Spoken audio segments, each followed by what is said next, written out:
جو اتفاق agreed upon ہے وہ چھوڑ دیں. اچھا دوبارہ ویل انوینٹ آگے ایک سوال ہے جی کہ آپ اکثر معاملات میں اہل حدیث کو کیوں سپورٹ کرتے ہیں جبکہ دوسری طرف آپ کہتے ہیں کہ نہ میں وہابی نہ میں بابی، میں نیوٹرل ہوں. 90% چیزوں میں آپ اہل حدیث ہو جاتے ہیں. میں اہل حدیث نہیں ہوتا، اہل حدیث میں ہو جاتے ہیں. مسئلہ یہ ہے کہ اگر میں کہتا ہوں رکوع میں جاتے وقت، رکوع سے اٹھتے وقت رفع الیدین کرنا چاہیے، جتنا میں نے اس مقدمے کو دنیا میں اٹھایا اتنا تو اہل حدیث نے بھی نہیں اٹھایا. اہل حدیث کے انڈیا پاکستان کے پرانے بزرگ دیکھیں، بڑے دبے الفاظ میں لکھتے ہیں کہ جی کرنا چاہیے، بہتر ہے، اگر کوئی نہیں کرتا ہم کچھ نہیں کہتے. میں تو جناب چڑھ گیا سارے ہوتے ہیں کہ کیوں نہیں. تو میرے جیسا تو رفع الیدین کا مقدمہ کسی نے نہیں اٹھایا. اب اگر اہل حدیث رفع الیدین کرتے ہیں تو یہ کہنا کہ میں اہل حدیث کا سپوکس مین ہوں بالکل غلط ہے. رفع الیدین سب سے بہترین اس روئے عرض پہ کوئی کر رہا ہے نا، جماعت المسلمین والے کر رہے ہیں. آپ ان کا رفع الیدین دیکھیں. میں تو امام کعبہ کے رفع الیدین کو بھی کنڈیم کرتا ہوں، وہ ایسے کر کے رفع الیدین کرتا ہے، اس سے اوپر جاتا ہی نہیں، حالانکہ رفع الیدین تو ایسے ہے پورا.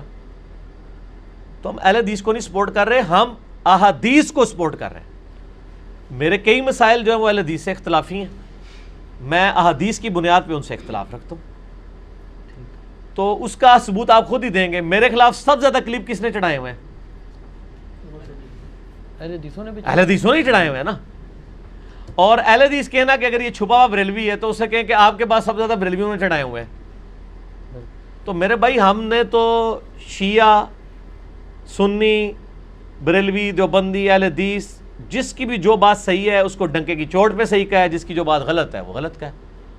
اور اہل حدیث کے لیے تو میں خصوصاً کہوں گا اور باقیوں کے لیے عموماً کہ بخاری میں 2311 نمبر حدیث ہے کہ نبی صلی اللہ علیہ وآلہ وسلم نے فرمایا 2311، وہ شیطان نے انسانی شکل میں آ کے آیت الکرسی کا وظیفہ تعلیم کیا تھا.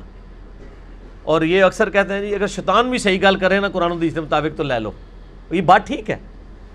اگر آپ کو ٹرمپ آ کے کہے کہ جی شاہ جی قرآن میں یہ لکھا ہوا ہے کہ سود حرام ہے، آپ کے ٹرمپ صاحب آپ کی بات نہیں میں نے ماننی چونکہ آپ ٹرمپ ہیں، وہ کہے گا یار قرآن میں لکھا ہوا ہے. آپ کہے جی چھوڑو جی، آپ قرآن بھی پیش کرو گے تو میں نہیں مانوں گا، یہ آپ کہیں گے؟ تو سر پھر یہ بات تو نہ کریں نا. ہم جو قرآن و سنت پیش کر رہے ہیں وہ چاہے بریلویوں کے حق میں ہے، چاہے دیوبندیوں کے حق میں ہے، اہل حدیث کے حق میں ہے. حیات النبی کے مسئلے میں میں دیوبند اور بریلویوں کو سپورٹ کرتا ہوں، سوائے ایک چھوٹی سی غلطی کے. اس مسئلے میں میرا موقف ان کے ساتھ ہے. وہ جو دیکھتا ہے وہ کہتا ہے جی یہ تو مطلب بریلویوں کو سپورٹ کرتا ہے. گستاخانہ عبارتوں میں احمد بریلوی صاحب کے ساتھ ہوں ڈنکے کی چوٹ پہ. اور احمد بریلوی صاحب کی جو گستاخی ہیں وہ میں نے خود بھی ہائی لائٹ کر دی ہیں، چھوڑا ان کو بھی نہیں ہے. جو علمی اختلاف ہے میرا ان سے ریکارڈڈ ہے. انہوں نے ہی ہمیں سکھایا نا کہ جب آپ گستاخی کا اختلاف رائے سب سے کر سکتے تو ہم نے ان سے بھی کیا. ٹھیک ہو گیا. تو ہم کچھ بھی نہیں ہے، ہم کتاب و سنت کے دلائل میں دیکھتے ہیں، اہل حدیث والا مسئلہ نہیں. بل یہ بات ہے میں آج دوبارہ کر دیتا ہوں، مجھے کوئی یار نہیں ہے. میں اس روئے عرض پہ جتنے بھی مکاتب فکر ہیں مسلمانوں کے، ان میں سب سے بہتر اور قرآن و سنت کے قریب اہل حدیث کو مانتا ہوں. اہل حدیث کی فکر کو، اہل حدیث کے منہج کو، فرقہ اہل حدیث یا علماء اہل حدیث کو نہیں. فرقہ اہل حدیث یا علماء اہل حدیث کو نہیں، اہل حدیث کے منہج کو. جو وہ کہتے ہیں بھی کتاب اللہ سب سے پہلے نمبر پہ ہے، سنت ہے، اجماع ہے، اور صحابہ کو دیکھنا ہے، باقی اماموں کو بعد میں دیکھنا ہے، آپ نے پہلے ان کو دیکھنا ہے. یہ بالکل ٹھیک باتیں ان کی ٹھیک ہے. جس طرح میں روئے عرض پہ مسلمان گناہگار سے گناہگار بھی ہو، میں اس کو زیادہ بہتر سمجھتا ہوں ایک ہندو، عیسائی اور سکھ سے.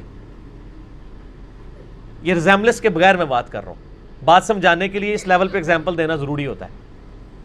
آپ کو کہ جی ٹرمپ بہتر ہے یا حسینہ ڈاکو، تسی پوچھو گے کلمہ کنے پڑھا ہے، وہ کہے گا حسینہ ڈاکو نے، تو کہ پھر وہ بہتر ہے ٹرمپ نانو.